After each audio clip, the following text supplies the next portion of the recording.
What's going on, my brother? What's going on, my brother? Man, don't ever talk back with the narrative. This what's going on. Word. So you ain't gotta ever explain like what's going on, my brother. The pleasure to have you.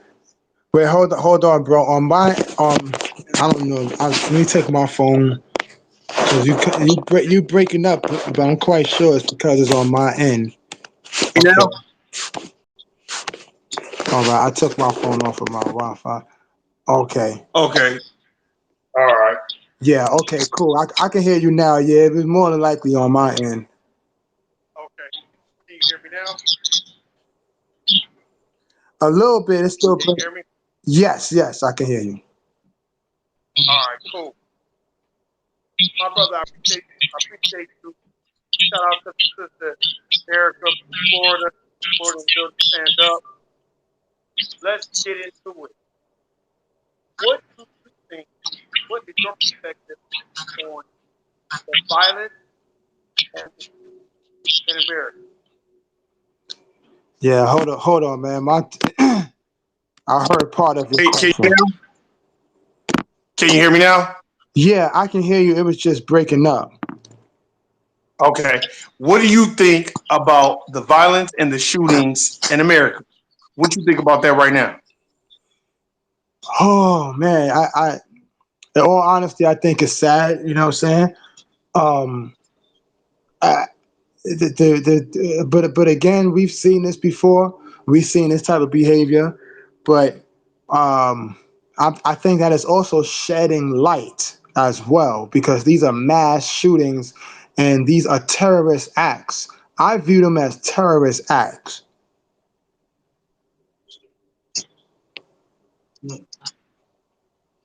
That's what's up. Brother, let me ask, since you view them as terrorist acts, why is it the Buffalo shooting has been overshadowed? Why aren't all the shootings taken into consideration and done and viewed the same way? Yes, yes, yes. And you know what? And it's crazy, man. That's why I was really happy and I was relieved that there was somebody else that thought the same way I thought. Because in all reality, man, I'm surrounded by people who um who look at it as they look at me as being, yo, man, you're always reaching this with this black stuff. Everything is not always about race. I got people who are like that. And I believe everything is racially motivated. Everything. Everything is racially motivated because we live in a racist society. You know what I'm saying? We are living in a world that operates and feed off of racism. Our resources is not given to us because of racism.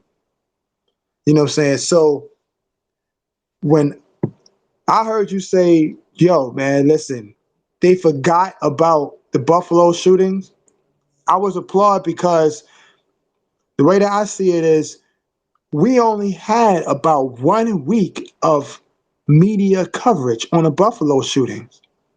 1 week. And the attention that we got, that our people got, sadly, from from being killed, from being assassinated, uh, it wasn't too easy for us to kind of find.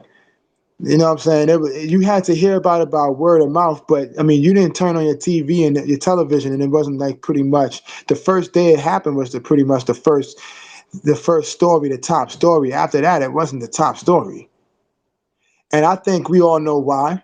But I'll come on out and say why they're paying more attention to the shootings in Uvalde than they are in Buffalo, simply because of the black folks, brown folks. The black folks never carried any sense of importance when it comes to living here in America. We never had a sense of importance when it comes to other race groups. They're using these brown people, these so called brown people, to replace us here. And they're always going to give the brown people or these Hispanics or these Latinos more. attention, more media coverage than they do because one and first and foremost, they don't believe in the development of a black nation, but they believe in the development of a Hispanic nation. You know what I'm saying? They believe in development of a Latino nation because that as a nation as a whole, and rest in peace to the children, but the nation as a whole, before this assassination happened, as a whole, the Latinos had already sold out to the whites. They've already decided they were going to merge with the whites, that they were going to be a part of their society, and that they were going to be a part of their domination over us, or at least their attempted domination over black folks. So they have already sided up. These people are the new age civilized tribes. The new civilized tribes, the modern civilized tribes, is the Asians and the Latinos. Now, I'm not saying that all Latinos really get down with that, but it's a very small minority of group who really side up with us and will really put their life on the line for us, knowing that we'll do the same thing. It's a small group. But for the most part, if you side up with your oppressor as a whole, as a group, if you side up with your oppressor and you decide you are not going to fight that oppression, then there's nothing for them to really fight you on. Therefore, you're going to get the benefits. You're going to reap the benefits that we are supposed to have. Biden said it himself when he had a meeting with Sharpton and the other black leaders. He said, "Yo, we're not giving you guys anything, and you guys are going to learn how to. You're going to have to learn how to work with the Latinos." That's what he said. I didn't make that up. He said that. So again, they've decided they're not going to give us anything. We as a whole, black people as a whole, we have not sold in to the ideology of selling out to our oppressors. You have some blacks who have done it, but because we haven't, why would they show us any sort of sympathy towards our people? We're trying to rebuild a nation. Not only that, it just shows that they don't value black life. So a black life doesn't matter. I'm not talking about the organization. I can't stand an organization. But a black life here in America to these other race groups doesn't matter. And when the Buffalo shooting went down, I like to know, where was the Asians? Did they get up and say, yo, these black people need a hate crime bill passed for them? Because there are Asian leaders, Asian political leaders. They didn't jump up and fight for our rights to have a hate crime bill passed for us. But as soon as these 6 women was killed in Atlanta, you had blacks, you had whites, and all, but for the majority, you had blacks who was jumping up, talking about that we need a hate crime bill passed for people of color.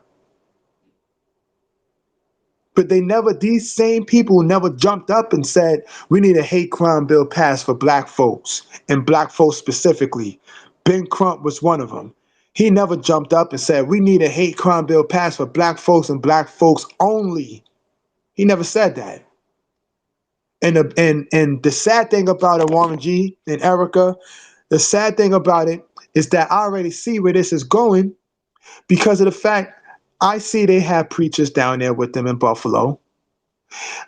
Which show that they're going to just get on their knees and ask for forgiveness, forgiveness of the killer.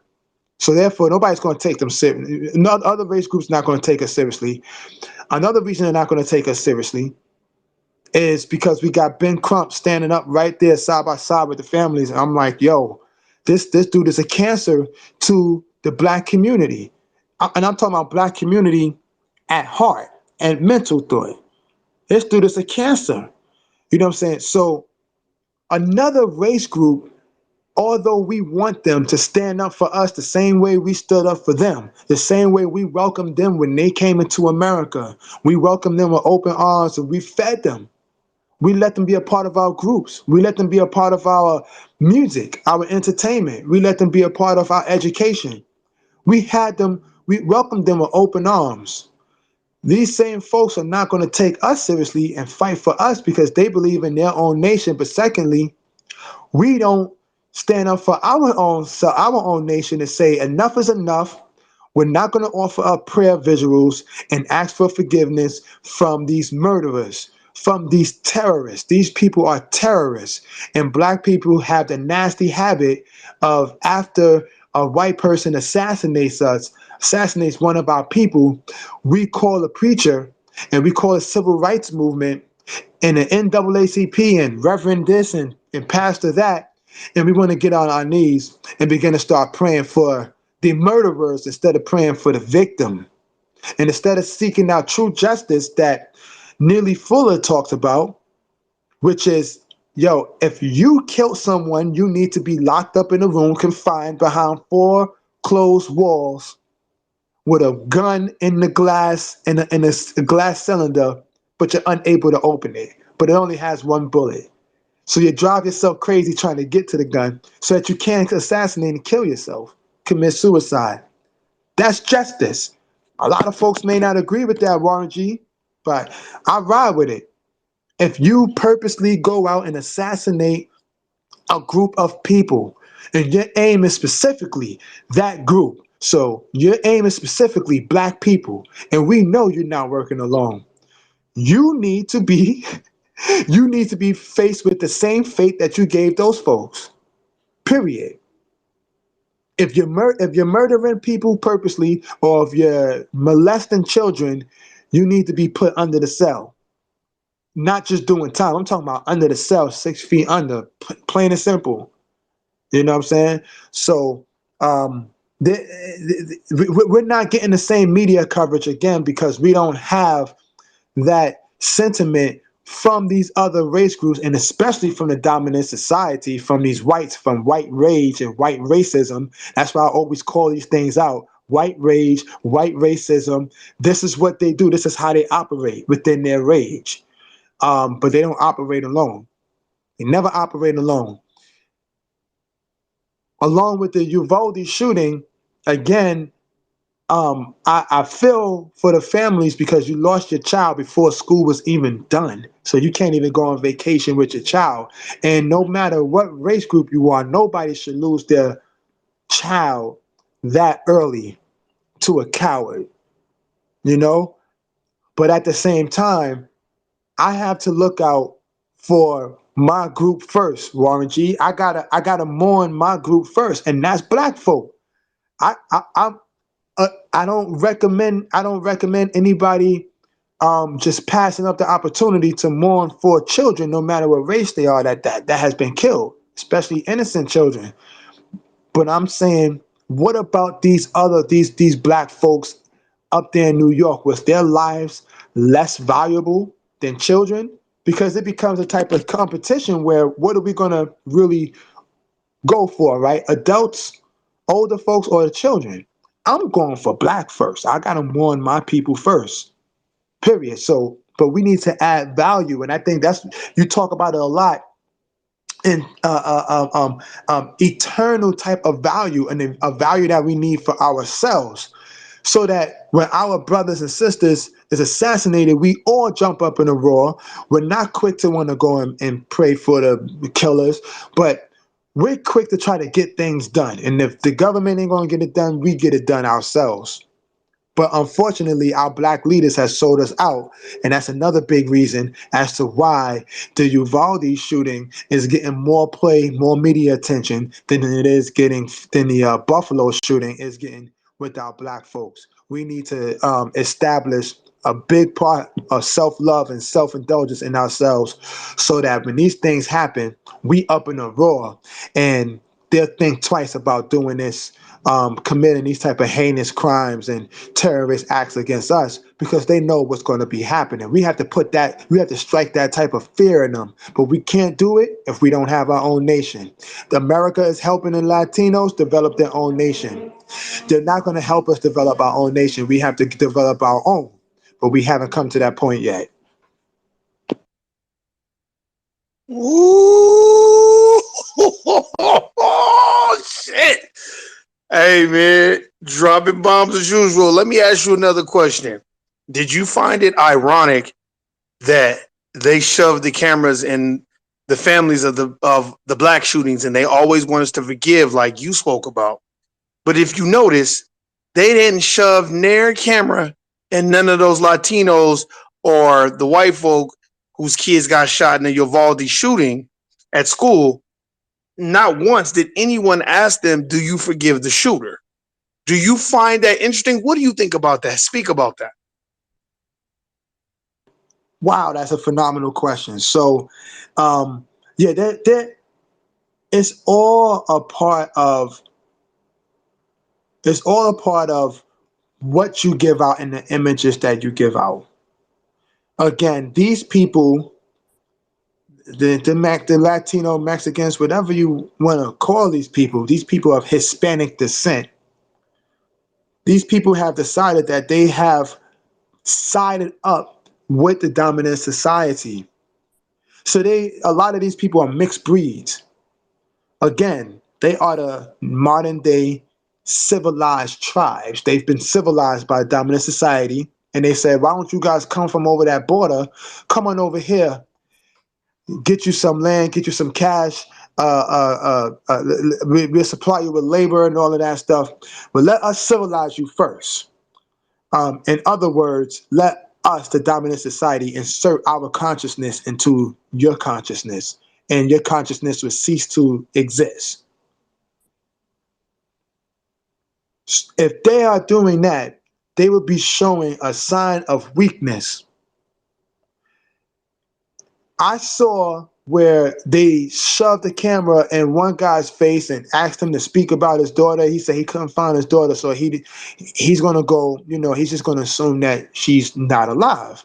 And he had his glasses on, his shades on, so you couldn't see his eyes. I'm thinking to myself, like, man, I feel bad for him because I have a daughter. But I can guarantee if that was a black person, they would have asked them to take their shades off so we can see the tears, so America can see. They want us always to be in a state of weakness. But when it comes to their society, no signs of weakness. They can't show any signs of weakness because they know we got them and we'll get them again. Not only that, if they show signs of weakness, then they are weakening their nation. They can't have that. They always want to show the black man and the black woman at their lowest point. I've seen in Warren G where it's been shootings, mass shootings that has happened in which it didn't even involve black people. This was in all white schools and there was no black folks there. They still get up black folk and shove them in front of the camera and they want them to share the sentiments and weeping and tears. And it's like, we didn't have nothing to do with this. We had nothing to do with this. Why are they going out of their way to show a black person crying like this? It takes me back to the brother that was killed by that cop, Officer Amber. I forgot her last name, but the judge got up and was consoling her, and the brother got up and was hugging the killer. You know what I'm saying? When she assassinated the man. That was Amber Geiger. That's who you talking about, Amber right? Geiger, yes, yes, yes. Amber Geiger, the murderer who's about to get off. They basically you see that and it's like, why would they show that on television? And I mean, they showed it repeatedly.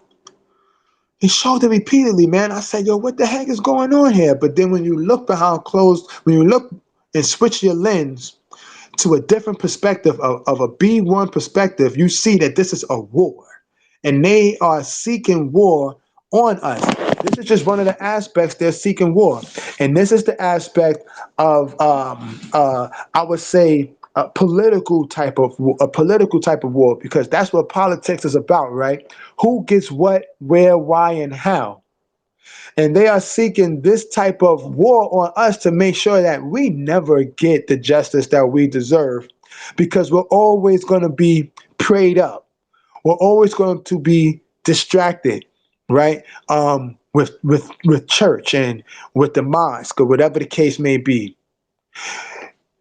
This reminds me, Warren G and Erica, of the of back in the days when the blacks were in the 1800s and they were revolting all over the world. That was the best century for black people in terms of revolting, because you had this happening all across the world. These white folks, they thought they had us down, but they ain't know what to do. You had the Stonewall Rebellion, then Denmark Vesey Rebellion, then the Nat Turner Rebellion. Before that, you had the Haitian Revolution, and then you had rebellions that was happening in Jamaica, rebellions that was happening in Africa, in Australia, and in India. They were just rebelling all around the world. But as far as specifically here in America, how did they get us? In the 1800s, they introduced what? They introduced that we can have one day throughout the week to go to church. And while going to church, they made sure they had one of their people, one for about every 8 people. So the ratio was about 7-1 or 8-1. One white person for every 8 people, every 8 black folk in that church. Then they made sure that the minister was spoon feeding these black people. Nothing you got. It's all about forgiveness, and we're supposed to be in the condition that we in.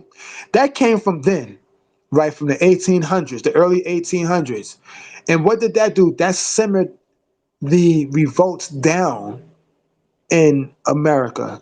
By the end of the century, turning by about 18 in the 1840s, you had black folks that was begin. I'm talking about specifically here in America. They were just like, man, you know what? It really makes no sense to kind of revolt, right? Because we can always ask God, and God is going to deliver us out. They took that Moses story and applied it to them.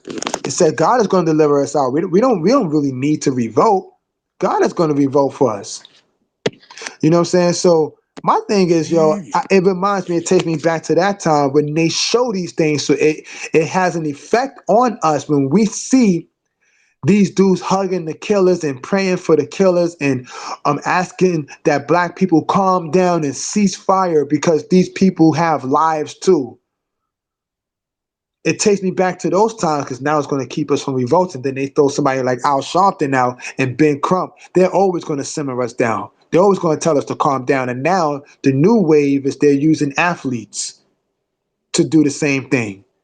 You know what I'm saying? To come out and say we need to be nice to our brothers and sisters. I never forget Dwayne Wade, his cooning self. He cooned, and I'm gonna make a video about that. He cooned big time when these Asian folks that was killed down here in Atlanta. I keep harping on that because there's black folks that's killed down here by police officers, that's mistreated by Asians all the time, and nobody ever jumped up for us.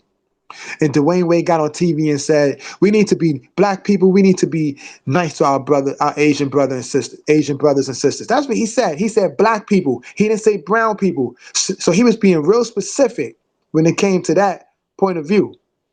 Again, this keeps us at bay as to where we are in the mindset of forgiveness, not revolt. Forgiveness, not revolution. Forgiveness, not liberation. Forgiveness and not liberation. Forgiveness and not nationhood. It's all about getting on our knees. Everything that's committed against us is we've been convinced that that's the devil and we need to get on our knees. At what point do we say the devil is white folk? At what point do we say that? Our leaders are not going to say it. They know it, but they're not going to say it because they're seeking their notorious manumission, and a lot of them have already gotten it.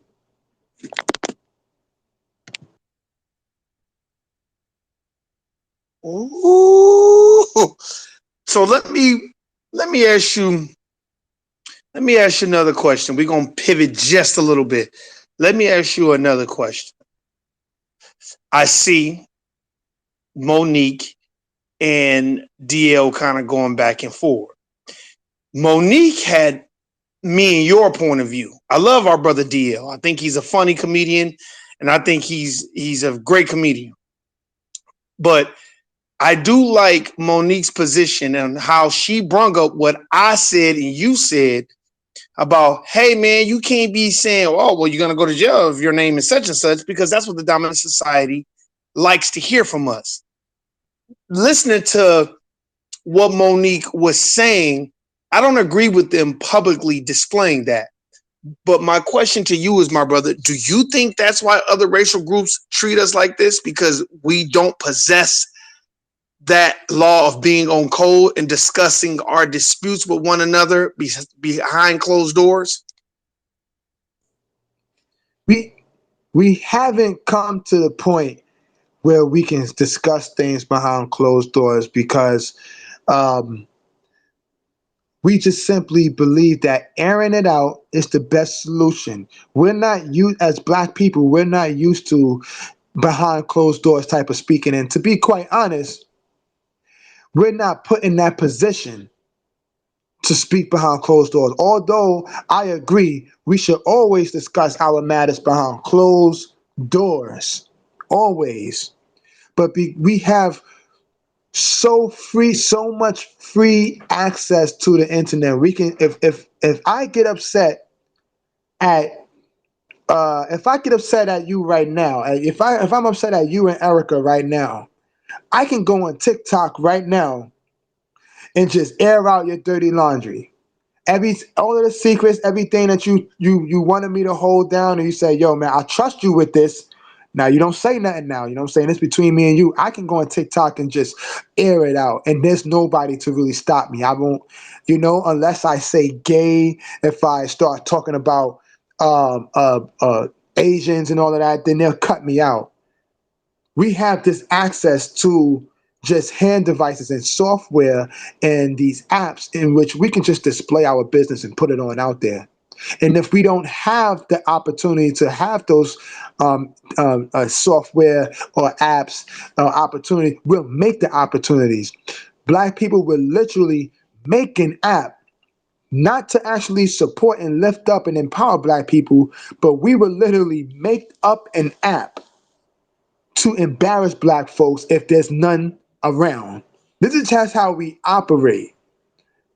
I'm not down in black folks.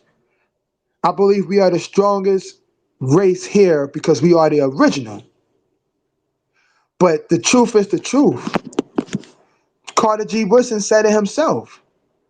When you control a man's way of thinking, you don't have to worry about his actions. You don't have to worry about him walking through the wall or opening the door. Because if there's no wall to walk through, he's gonna walk through it. He's gonna find a wall to walk through. And if there's no door, he's gonna find a wall to walk through. If there's no door, he's gonna make a door, and just so he can walk through it. It's just how we are as black people, and we've been programmed this way because we've lost our historical memory.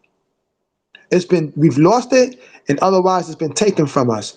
So we're put in this position to where we're spoon fed all sorts of entertainment as to where I'm just going to air my dirty laundry out about my black folk all the time. And even if I don't do it about black folk, I'm going to air my laundry out myself, not understanding that you as a black man, as a black woman, you represent all black, the whole black race, even the ones who are embarrassing. If we haven't exiled them as a whole, if we haven't exiled these people, we still represent them. They still represent us. This is just how it is. So this is why we still have an obligation to make sure that we have proper behavior when we are in front of other races. I'm not saying you got to switch up and turn white and change up your voice. I'm not saying you got to cater to these Asians. All I'm saying is that when it comes down to it, if you know you have you're a comedian, if you have black jokes that's going to make black folks laugh, that may rock when it's just us in the room. But when you have at least at minimum one other race group, I don't care if he's Pakistani or if she's Asian, if he's white. If there's one, kill the black joke. We're not telling it. We're not going to tell that black joke because it puts all of our people at risk. It compromises all of our people. And these people, we all laugh, but when they laugh, it's for a different reason. and they have a different mindset, they're not laughing with us, they're laughing at us. As for us black folks, we're laughing amongst each other because we know it's just fun and games. That's all it is. We ain't taking it seriously. The other race groups, they look at that, they take it home and they hold that to a value, and they say, this is why we would never go out and support your black businesses. Look at the jokes you tell about yourself. I would never go out and support that. So we have not gotten to the point, Warren G, to where we can, as a whole, where we can go behind closed doors and talk amongst ourselves. I do think that there are I know for a fact there's black people out there doing that now, but still, we still have an issue to where if I say we're going to talk about a black issue, we take it to where? Instagram. Although we're discussing a black issue, it's still not behind closed doors. You know what I'm saying? There's still white folks, there's still any race group that can hear us, and they borrow and steal from us. That's what they do. They still kill and destroy. That's their nature. That's just their nature.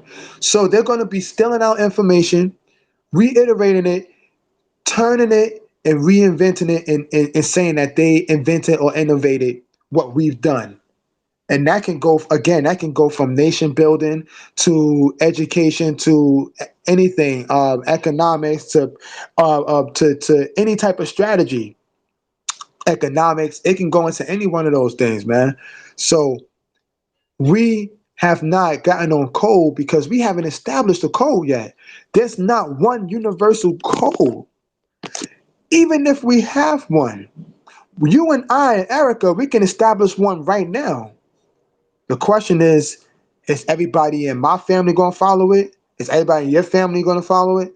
You know what I'm saying? Like we have to get them, we have to be able to get black people to see that regardless to if you agree or disagree, we have to be on one code. Malcolm X often spoke about that. He often spoke about how he went to the conference in Bengal and how it was a bunch of black folks out there. And even though they were black folks holding the conference, and although there was different religions, there was different, they was from different parts of the world, they still had one common goal: liberation for black people globally. So you in America, you liberate your people. Me over here in Algeria, I'll try to liberate my people in Algeria. You over there in Brazil, you liberate your people in Brazil. Like we all work in separate entities, but we all are doing it globally on the same scale. So that by the end of the century, we all are liberated. Liberated from what? This racist society, this dominant society that is seeking to keep us oppressed by any means necessary.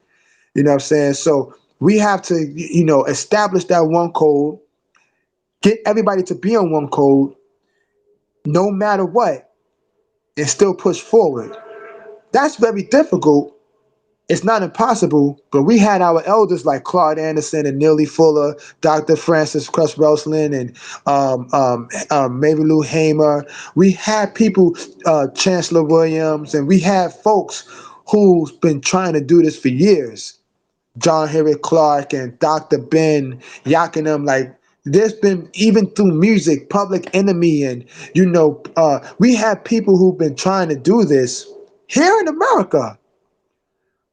But as long as they got a black leader that's going to tell us to calm down, as long as they have a black entertainer that's going to make fun of our liberation, it would never be taken seriously. That's why I say, Warren G, we got to get into the business of beginning to exile folks.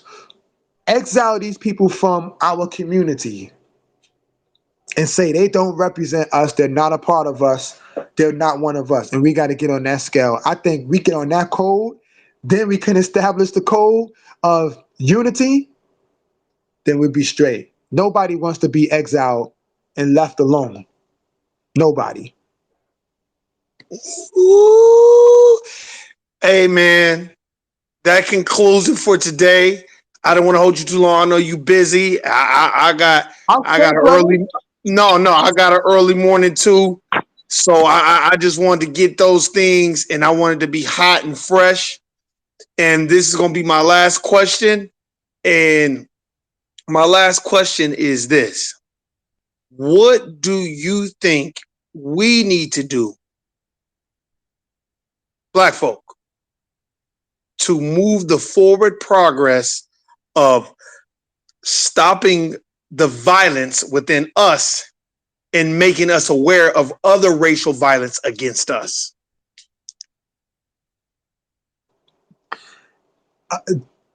John Henry Clark often said that it's hard to oppress a people who have the historical memory. You can't oppress those people because they know where they stood at in time. They know their contributions and accomplishments. You cannot oppress those people. Number one, first, we have to know our history before we move forward anywhere. We have to know our history globally. You know what I'm saying? And we don't have to be masters just to start off, but we should end up masters of our history because it is ours. We know our history first. Once we know our history, Warren G, we'll be able to look in time and where we stand at right now. We can look at some of our leaders and ancestors, look at their decisions, some of the decisions that they made that was proper, that worked, that can possibly work now, but maybe on a more advanced level. And then we got to take a look at what did not work, what were the mistakes. And we learn from that, rather good or bad.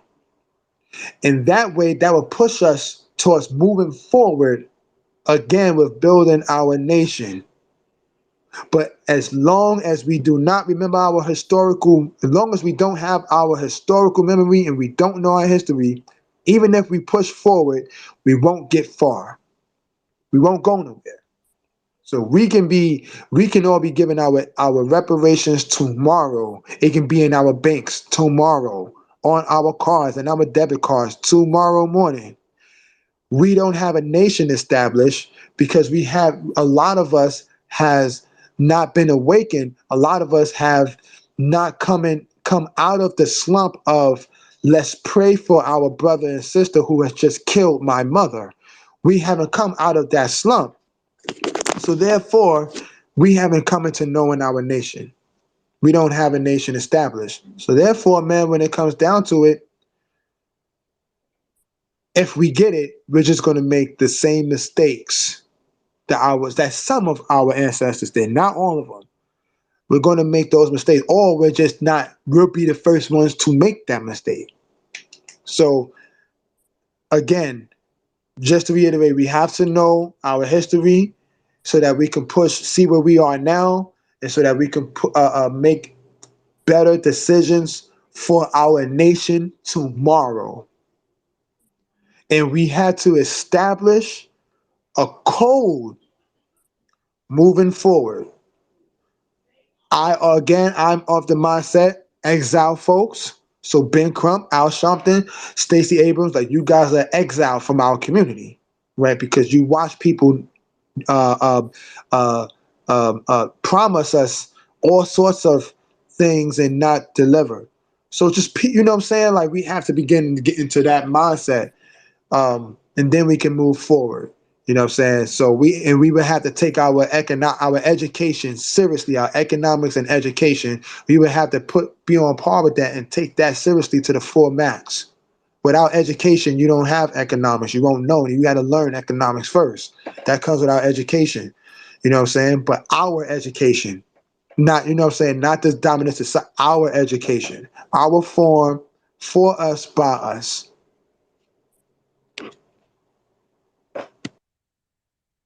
Man. I appreciate it. I appreciate it. I know this was a fairly quick one. Please let everybody know where they can find you. Let everybody know what you got going on and promote your stuff, my brother. Yes, thanks a lot, man. Again, this is no compromise media. You can bring that up on Google. It should come up, but definitely I'm on YouTube. I'm on TikTok. I'm on Instagram. but no compromise media, no compromise media. That's why I do my podcast. I haven't done any podcasts for a little while because it's just been like real busy with other things, man. We're just working with youth and stuff, man. And I also have my nonprofit organization, Young Kings Elite. As Young Kings Elite Basketball. So I have that going, man, in which I'm just, trying to elevate young men and women, but basically young men, young black men, trying to elevate the men and bring them to another level. And I'm using basketball as a tool. I use basketball as a tool. So yeah, man, that's where you can find me at. Again, No Compromise Media. I got some more videos coming. I got some more podcasts coming. More than likely within about a week and a half from now, I got some more stuff coming, man. I'll be hitting the streets again. I'll be hitting the mall, and I'll be doing some myself. You know what I'm saying? I'll be getting more interviews, but more than likely, I'll definitely be hitting the streets and doing solos. You know what I'm saying? And I'll do some interviews in between. So yeah, you can catch me on that, man. And yeah, man, power to the people, man. Power to our people. Black first, be one. Man, I appreciate you doing this, man. I love when we have these discussions, and I feel like this is just my personal opinion. My peoples, my family, my cousins and Erica, and them, they love these Twitter spaces, man. My sister Erica, Shani, all of them, they love it. My cousin Mariah, they love it, man, and that's why I have to do it, man, because I feel like you're gonna be the professor, the elder in the game. You're gonna be the Professor Kamine. You're gonna be that, Dr. Bend, Dr. John Henry Clark, Dr. Ivan Van Cernema. We need people like you, and I know not only do you have the passion, you have the good works to back it up. You have been the example for me to make me step up my shit.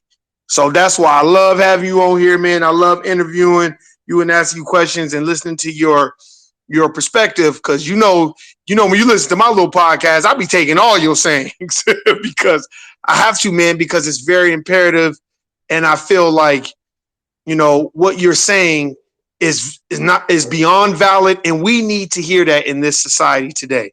Man, I appreciate you, my brother. You know already what it is. We're gonna reconvene for next week, and brother, you have a good weekend, and stay safe and take care. And I'll get at you next week. Yeah, man, I appreciate it, man. And hey, listen, it goes both ways, man. And that's why some folks, I know it's been a lot of folks on TikTok, and they've been like, "Yo, man, I thought you was doing podcasts. You don't do them no more." I said, man, you gotta check out my boy Warren G's joint. I sent him the link and stuff, and I'm like, yo, check it out, man. Check that one out, because that's what I'm on. And I think your podcast, your I know they call it a Twitter space, but I still call it your podcast. It's definitely given giving me a chance to actually come out and be able to speak. And hey, listen, man, listen, like I said, I listen to your podcast and it's very, very knowledgeable. And I'll be like, yo, yes, because I'm thinking somebody got to think the same way. It can't just be me thinking this way, man. And I'm like, yes, you be saying all of the same things that I'll be saying throughout the week and stuff like that. But, some people just say I'm too black, or they say you too black. And I'm like, all right, whatever the case may be. But it definitely goes both ways. Your space is really insightful, and your space is encouraging. And like I said, it's basically held off. It's been a big reason why I haven't done podcasts in a while too, because it's like, man, it's something different. It's definitely something different. And I be having to think like, yo, man, I don't know what question Warren G coming with me today. Like, you know what I'm saying? Like, he gonna hit me with something. I want to be prepared. So I'm like, yo, let me try to finish up on these, on these books and stuff that I've been reading, because I'm like, I don't know what question this brother gonna come out with something, and like the questions he's asking, you have to be able to answer it, because it's challenging questions. It's really challenging, and I'm like, man, so I was like, I gotta try to be, I don't know, and you always hit me with the dagger. Once a week, you hit me with the dagger, and I'm just like, Man, that's a good question. Dang, you Hey, know, so it goes both let ways, me brother. hey, let me tell you this, man, before we get out of here. I just want to say this. At first, like I said before, at first, I ain't gonna lie, I was like, man, I gotta have better questions because I'm just not doing a good job asking this brother better questions. I bet you this brother's like, man, this dude is wasting my time. That's how I felt at first. And then I remember you straight said it on one of our Twitter spaces. You said, hey, Warren G, you be asking some great questions, man. And that inspired me to be like, okay, cool. You know what I'm saying? Okay, cool. Then I am asking good questions because before I used to think like, oh man, these are terrible questions. But then when you said that, I Hell appreciated no. it. Hell I no. That's a I good question, appreciated man. it. Yeah, I appreciated it because my homeboy Castro, I call him my OG out here, and I had asked. I was able to get 5 minutes with him, just to ask him some questions, and he was kind of saying the same things. Like, man, them were some good questions. I was like, man, my boy, he he kind of inspired me. Cause see, I really, I'm gonna keep it a buck. I remember watching your podcast and you would have different people on and you would ask them questions. And I noticed you would ask them questions and it would be insightful questions. It just wouldn't be no, so how you get started? No, you'd be like, so how does that affect you in the black community? How you and I'm taking notes. So I'm watching your shit and I'm taking notes and I'm like, and my whole mental structure was like, why don't you interview David? David is always interviewing people, but I don't really think people get a chance to hear his perspective. So I was just like, hey man, let me just ask you the questions. And then I felt like it's been good from there.